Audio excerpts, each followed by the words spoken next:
Hey everybody, it's so exciting. Oopsie. It is December. Oh my gosh, I'm so happy. It's the end of the year, end of 2024. What a ride have we had.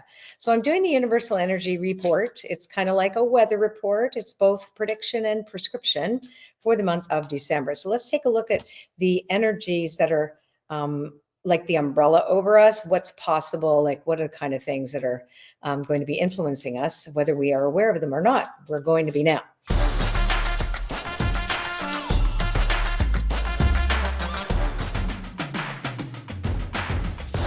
I'm using my baby Wisdom of the Oracle deck. It's my actually best-selling deck. So crazy. Look how cute it is. Wisdom of the Oracle is the teaching deck that I use. So I am going to do a 15 card spread, and here goes.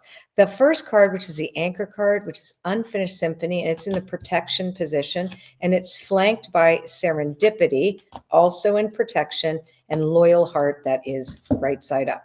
And what this tells us that there's a lot of loose ends, right? So the energy, the serendipity is also about, kind of reclaiming the serendipitous feeling that we have in this particular season. We are in Sagittarius season. It's optimistic. It's asking us to watch our words. It's about higher truths.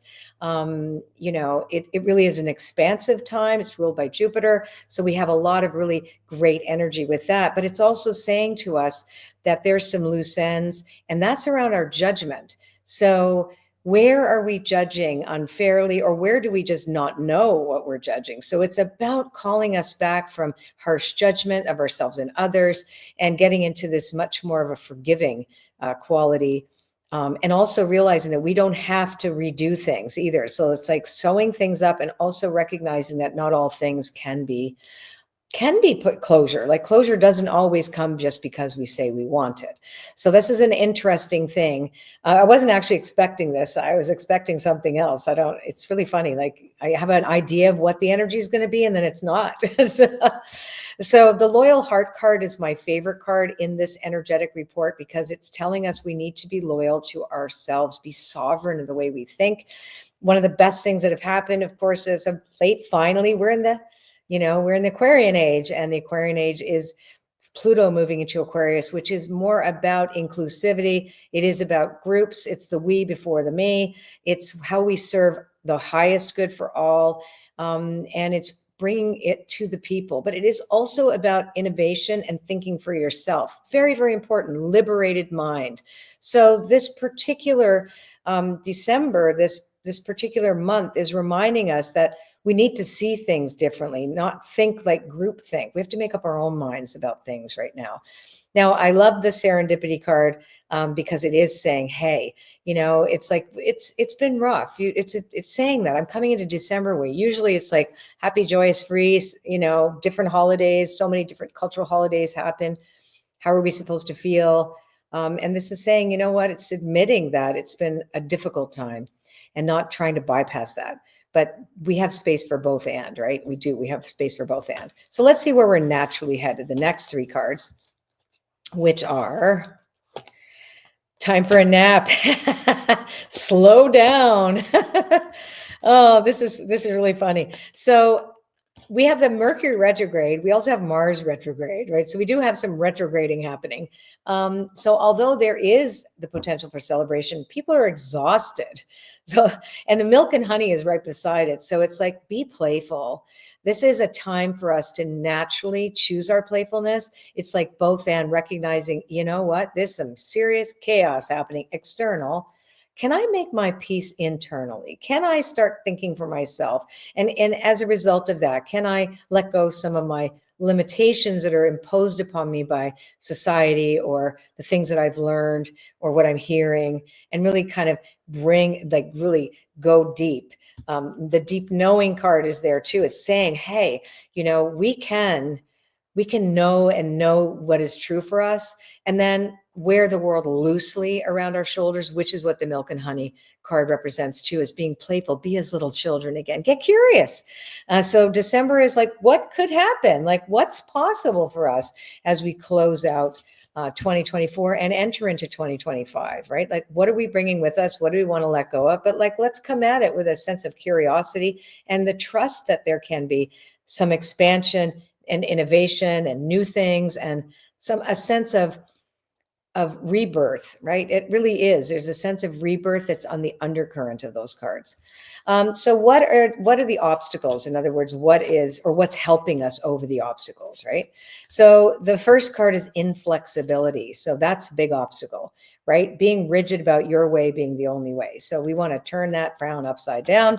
We want to bring that to the upright position, but we do know that that's a challenge. That's a challenge when you get together with friends and families who have differing views. No longer can we really have that free debate where we could share conversations with one another and have different viewpoints. So it's asking us to kind of remember those days when we could learn from someone else that may have an opposing view of us, right? So now that maybe you just don't want to. So that's like, that can be the obstacle too, being too set in your ways. Poised is also the card that says, you're ready for a change. It really just says that.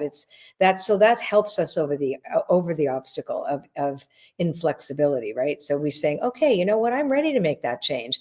And the Yang card is a card of action, right? It's about, what do I do? So it does say that, reaching out. What would the action be?